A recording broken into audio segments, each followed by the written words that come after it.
तो भगवान शंकर को श्रावण प्रिय है। एक कारण कहा कि मंथन में जो विष निकला उस विष का पान किया और भगवान देवताओं ने मिलकर भगवान शंकर का जलाभिषेक किया। दूसरा कारण था माता सती ने शंकर को पाने के लिए श्रावण के महीने में ही सबसे ज्यादा साधना करी है। और क्या करा था माता सती ने? एक बालू का मिट्टी का शिवलिंग बनाती थी, प्रतिदिन शिवलिंग का निर्माण करती थी और शिवलिंग का निर्माण कर उसकी पूजन कर अर्चना कर उसका विसर्जन करती थी। सती माता और माता सती का नियम था भगवान शंकर को पाने के लिए शिवलिंग का। तो हमारे यहाँ शिव महापुराण में लिखा है कि पार्थिव शिवलिंग का निर्माण होना चाहिए और पार्थिव शिवलिंग का निर्माण करना है तो उसके लिए भी वर्णन करा गया। ब्राह्मण श्वेत मिट्टी के शिवलिंग का निर्माण करे, वैश्य पीली मिट्टी के शिवलिंग का निर्माण करे, क्षत्रिय लाल मिट्टी के शिवलिंग का निर्माण करे और शूद्र काली मिट्टी के शिवलिंग का निर्माण करे। कितना बड़ा शिवलिंग बनाना चाहिए? अगर हम पार्थिव शिवलिंग का निर्माण कर रहे हैं या हमारे घर में हम कोई मूर्ति रख रहे हैं या हमारे घर में हम कोई मूर्ति का विराजमान कर रहे हैं तो उस मूर्ति का भाव कितना बड़ा होना चाहिए?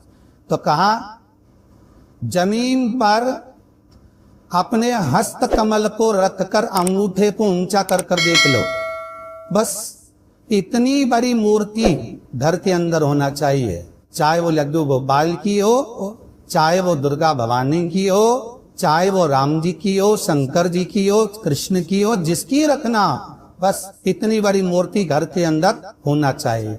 क्यों? इससे बड़ी अगर मूर्ति होती है तो जैसे मंदिर में सेवा होती है उतनी सेवा की उस पर जरूरत पड़ती है। और अगर इससे छोटी मूर्ति होती है, जितनी छोटी होगी उतनी सेवा कम करना पड़ती। तो मूर्ति जितनी छोटी होगी उतना सुख प्रदान करे, उतना आनंद देगी। पर श्रावण के महीने में यदि आप रोज शिवलिंग नहीं बना सकते तो पूरे महीने में एक बार शंकर का शिवलिंग का पार्थिव शिवलिंग का निर्माण करना चाहिए। पार्थिव शिवलिंग का जब भी निर्माण करें किसी थाली में या पात्र में जिसमें भी आप निर्माण कर रहे हैं, उस पार्थिव शिवलिंग को बनाने से पहले उसके अंदर पात्र के अंदर एक बेलपत्र रखे। बेलपत्र क्या? हम आपको कथा में कल कहा था, बेलपत्र का वृक्ष माता पार्वती के नयन अश्रु से प्रकट हुआ है और रुद्राक्ष का वृक्ष शंकर भगवान के नयन अश्रु से प्रकट हुआ। तो बेलपत्र रखकर फिर उसके ऊपर शिवलिंग का निर्माण करें। सीधा थाली में शिवलिंग बना देते हैं। माता पार्वती के हस्त कमल पर शिवलिंग का निर्माण है महाराज। तो भगवान शंकर के शिवलिंग का निर्माण यही श्रावण के महीने में माता सती शंकर भगवान के शिवलिंग का निर्माण करती है, पूजन करती है, अर्चना करती है। फिर शाम के समय उस शिवलिंग को मस्तक पर स्पर्श कर जलाशय में, कुंड में, जल में, बावरी में, कुएं में, तालाब में उसका विसर्जन करना। दूसरा कारण का सती शंकर को इसी श्रावण में रिझाई थी, इसलिए शंकर को श्रावण अति प्रिय है। पहले आती है नवमी, फिर आवेगी एकादशी देवसोनी। तो भंडारिया नवमी का मतलब क्या होता है? भंडारिया नवमी का स्मरण क्या होता है? आदि आपको कहा था 9 जगह पर बेलपत्र जरती है।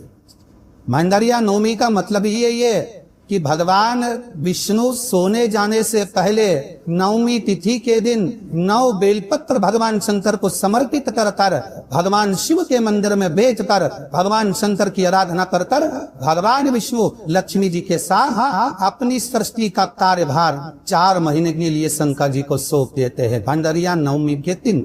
और एकादशी के दिन से देवसोनी एकादशी के दिन जब भगवान सोते हैं उस दिन से भगवान शंकर पूरे कार्यभार को देख रहे हैं। पूरे कार्यभार जब कार्यभार सौंपा गया, भगवान शंकर सृष्टि का संचालन करने लगे, तब ब्रह्मा और विष्णु ने आकर शंकर जी की आराधना यही श्रावण के महीने में करी थी कि आपने पूरा कार्य अच्छे से संभाला, इसलिए शंकर को श्रावण अति प्रिय है। ये तीसरा कारण है शंकर को श्रावण प्रियता का। शंकर को श्रावण प्रिय चौथा कारण वर्णन करा कि ये कारण भगवान शंकर की आराधना माता पार्वती ने बाल्यपन से करी, खूब करी।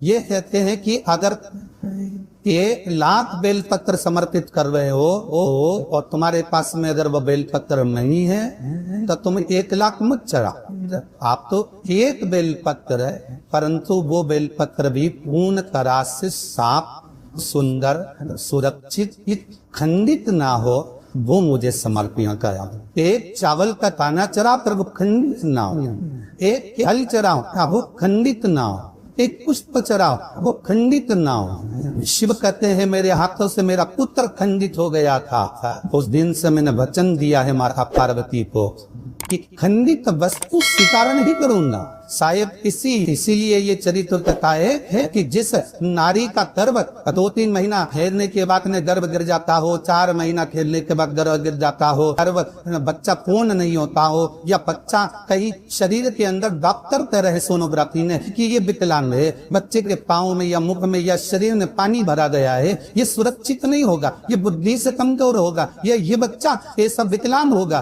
तो उसी समय पर जैसे ही डॉक्टर ने कहा वैसे ही एक श्रीफल, और वो श्रीफल खंडित नहीं होना चाहिए, उस श्रीफल पर जो नारी है गर्भ से है, उस नारी का सिर से लेकर एड़ी तक एक लच्छा मतलब मोली मतलब नारा जो हाथ में बांधते हो तलेवा, उसको नाप कर श्रीफल पर भगवान शंकर का नाम लेकर उस स्त्री का नाम और वो पर बोलेकर बांध कर भगवान शंकर के चरणों में ले जाकर रख दीजिए। जब बच्चे की चबा हुआ भी शिव की बोझाल कीजिए, फिर संकरती है, क्योंकि शिव ने माता पार्वती को वचन दिया था कि मैं खंडित नहीं दे सकता। सारे देवताओं के मंदिर में नारियल फूटता है, हनुमान जी के मंदिर में नारियल फूटता है, राम जी के मंदिर में नारियल फूटता है, देवी जी के मंदिर में नारियल फोड़ा जाता है, और शंकर जी के मंदिर में नारियल नहीं फोड़ा जाता। आखा दिया जाता है कि पूर्ण दीजिए, बेलपत्र पूर्ण दीजिए, फल पूर्ण दीजिए, एक चावल का दाना भी दे रहे हो तो पूर्ण दीजिए। उसमें एक और अच्छी बात बहुत ध्यान देना कर सुनिए लगन, जितने आस्था चैनल पर सुन रहे हो,